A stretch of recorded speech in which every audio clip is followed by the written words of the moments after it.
ሰላም ሰላም ጤና ይስጥልን ውድ የተከበራችሁ የሳተላይት ሚዲያ ቤተሰቦች፣ ይህ ወደ እናንተ የሚደርሰው የሳተላይት ሚዲያ ስፖርት ፕሮግራማችን ነው ወደ እናንተ መድረሱን ጀምሯል። ከፕሮግራሙ ዝግጅት እስከ መጨረሻው ድረስ አብሬያችሁ የምቆየው እኔ ነኝ።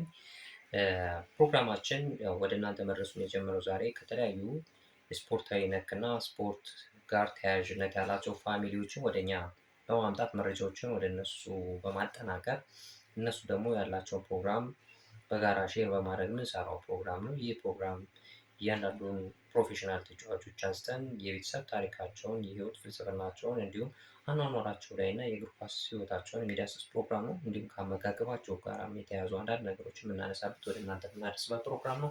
እስከ ፕሮግራም ፍጻሜ ድረስ አብራችሁ እንድትቆዩ ከታች ላይክ እና ሰብስክራይብ ሼር ማድረጋችሁ እንዳትረሱ። ይህ ወደ እናንተ የሚደርሰው በየቀኑ የሚደርስላችሁ ቆንጆ የተጫዋቾች ትንታኔና የህይወት ፍልስፍናን የያዘ አንዳንድ መረጃዎችን ወደ እናንተ የምናደርስበት የሳተላይት ሚዲያ ቤተሰብ አባል እንድትሆኑ ላይክ፣ ሰብስክራይብ፣ ሼር ማድረጋችሁ እንዳትረሱ። ከፕሮግራሙ ፍጻሜ ድረስ አብራችሁ ቆያለሁኝ። ዛሬም እንደተለመደው ወደ እናንተ የመጣነው ቆንጆ ፕሮግራሞችን ጠንከር አድርገን በተለይ ደግሞ በተጫዋቾች ላይ የሚታዩ አንዳንድ ነገሮች እና የህይወት ተሞክሯቸው፣ የቤተሰብ ሁኔታ፣ የምግባቸው፣ የአኗኗራቸው እና ሌሎችም ተያያዥ ጉዳዮችም ወደ እናንተ የምናደርስበት የትንተና ፕሮግራማችን ነው። ከዝግጅቱ ፕሮግራም ጋር አብራችሁ እንድትቆዩ እመኛለሁ። ዛሬም እንደተለመደው አንድ ምርጥ እንግሊዛዊ ወደ እናንተ ለማድረስ የሞከርነው ምርጥ እንግሊዛዊ ፕሮፌሽናል እግር ኳስ ተጫዋች ነው። ስለሱ የህይወት ላይፍ አኗኗር እና እንዲሁም ሌሎች ተጨማሪ የቤተሰብ ሁኔታዎችን የምንተነትንበት እና የኳስ ህይወቱ እንዴት ነበር የሚሉትን ወደ እናንተ የምናደርስበት ፕሮግራማችን ነው። ፕሮግራማችንን ከወደዳችሁትና አብራችሁን ከሆናችሁ ሰብስክራይብ፣ ላይክ ማድረጋችሁ እንዳይረሳ። እኔ አብሬያችሁ ቆያለሁ እስከ ፕሮግራሙ ፍጻሜ ድረስ አብራችሁ ከኛ ጋር እንድትሆኑና ሼር፣ ሰብስክራይብ እና ላይክ ማድረጋችሁ እንዳይዘነጋ እያልኩኝ ወደ መጀመሪያው ፕሮግራም ማለፍ ፈልጋለሁ። እንግዲህ በዛሬው ዕለት የመረጥነው ምርጡን ተጫዋች እንግሊዛዊውን የፊት መስመር አጥቂ ማርከስ ራሽፎርድን የተመለከተ ይሆናል።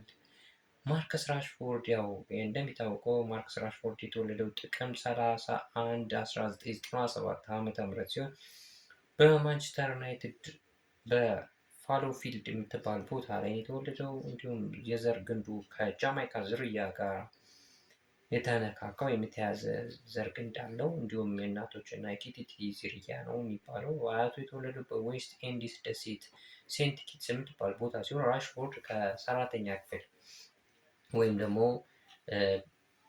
ከሰራተኛ ክፍል የሚባለው ቤተሰብ ነው የተወለደው። እናቱ ሜላኒ ሜናርድ ትባላለች። ልጆቿ በቂ ምግብ እንዲኖራቸው ምግብ ለማዘጋጀት በጣም ወደታች ወደ ላይ የምታበዛ ብዙ ስራዎችን የምትሰራ ልጆቿ እንዳይራቡ የምትጥር እናት ነው ያለችው። ራሽፎርድ 4 ታላላቅ ወንድሞች አሉት። እንዲሁም 2 ወንድማማቾች እና ድዌይን ሜናርድ እንዲሁም ዴኒን ራሽፎርድ የሚባሉ ናቸው። በሁለቱም በመሪነት ያው ወደሱ ይጠጋሉ እና 2 እህቶች እና ቻንቴሊ እና ክሌር የሚባሉ እሱ የራድክሊፍ አማካይ ተጫዋች ነው የሚጫወትበት የእግር ኳስ ተጫዋች ሉዊስ ሜናርድ ያጎት ልጅ ነው። እንደሚታወቀው ራሽፎርድ የአካባቢውን እግር ኳስ ክለብ ማንቸስተር ዩናይትድን በመደገፍ ያደገ ነው።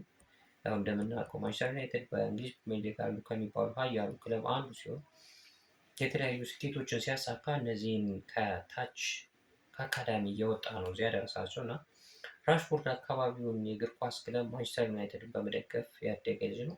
ራሽፎርድ አሸንተን ኦን መርሴን ትምህርት ቤት ነው የተማረው።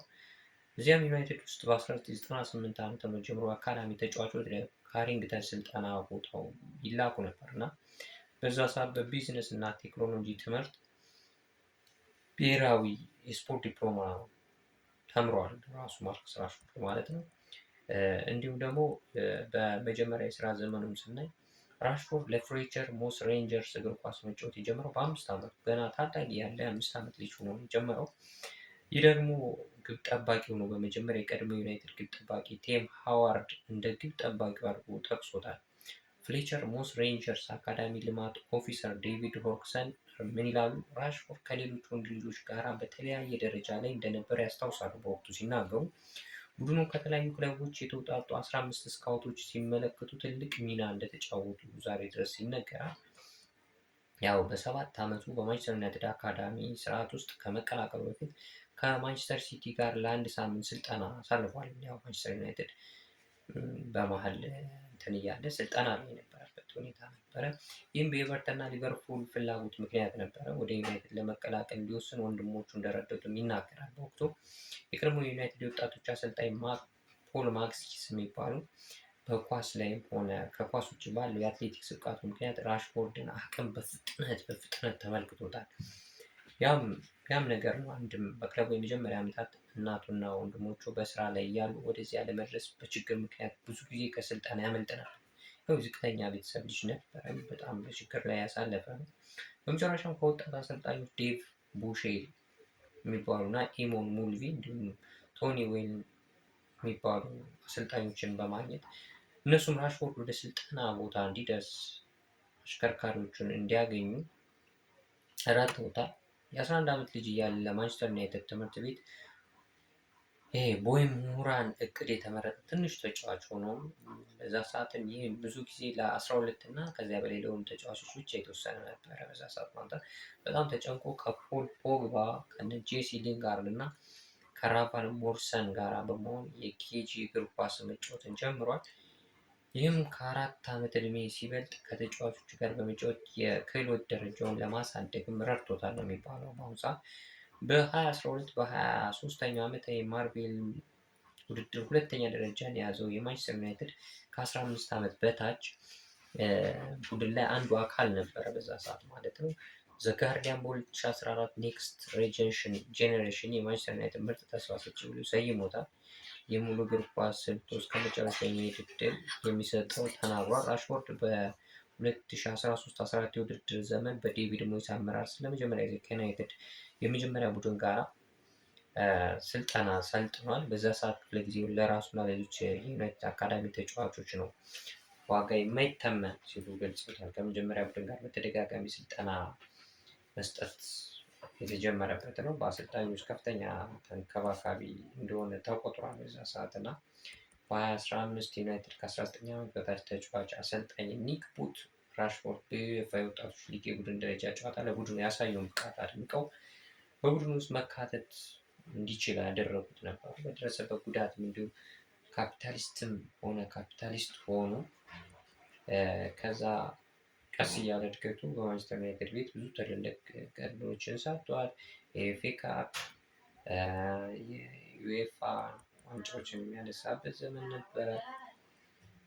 ከዛ በኋላ ቀስ እያለ እድገቱ በጣም አሪፍ በሆነበት ሰዓት ማንቸስተር ዩናይትድ እነዛ ዝቅታ በሆኑበት ሰዓት በኋላ ላይ በነበሩት ዝቅታ ላይ ማርከስ ራሽፎርድ የራሱን ኳሊቲ በመጫወት ላይ ጥሩ አቋም ያሳለፈ እንደነበር ይነገራል።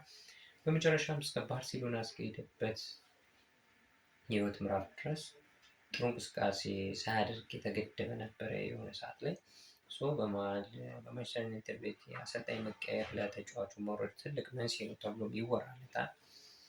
ያው በመጨረሻ ወደ ባርሴሎና ቤት ባለመግባባት ማንቸስተር ዩናይትድ አቋሙ በመውረዱ ብቻ ወደ ባርሳ ቤት ሂዶ ባርሳ ቤት የተሻለውን እንትን እስከሚያመጣ ድረስ በተለያዩ የውሰት ውሎች የተለያዩ ክለቦች መሄዱ አይዘነጋም። በቼልሲ እንዲሁም በአስቶን ቪላ ቤትም የተሻሉ እንቅስቃሴዎች ማድረግ ችሏል። ራሱን ለማግኘት ያደረገበት ጥረትም ነበረ። መጨረሻ ላይ ግን ያው ማርከስ ራሽፎርድ ወደ ባርሴሎና በውሰቱ ካመራ በኋላ እዛ በነበረው ትልቅ አስተዋጽኦ 14 ኳስ ላይ ጥሩ ተሳትፎ ነበረው። ጥሩ ጎሎችን ያገባም ነበረ። አሁን ላይ ውሉን አቋርጦ